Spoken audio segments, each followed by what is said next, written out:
I just returned from a trip to northern Iraq. It was one of the few places that refugees had fled to that I hadn't yet visited.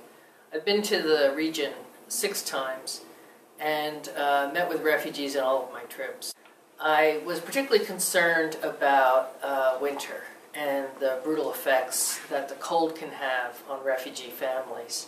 So I was pleased to see that some of the steps UN agencies had taken to prepare for the winter had been carried out and were in fact keeping people warm. It was cold and it was muddy and little kids were running around outside. They weren't really dressed sufficiently for the cold. We see millions and millions of people affected by this. We can get aid to those who flee to neighboring countries. We have a much harder time getting aid to and any kind of protection to people on the inside. Over 100,000 people have been killed, including children. And we are appalled that civilians are being killed as part of this conflict. In talking to experts, we're concerned that there is the possibility that an entire generation of Syrian children will be lost.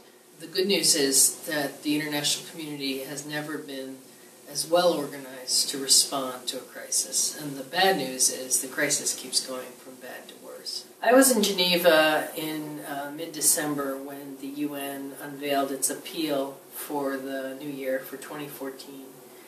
And it totaled $6.5 billion because it's aid for inside Syria and for all of the neighboring countries. What is $6.5 billion? Kids need to be in school. Schools need additional sessions in order to handle these extra kids.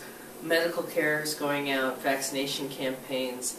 People need everything from blankets to pots and pans to basins to wash a baby in. All the things that many of us take for granted, but that are essential for the well-being of families who have fled. Since the beginning of the crisis, the United States has provided $1.3 billion in aid. We've been the leading donor to some of the top UN and other international aid agencies.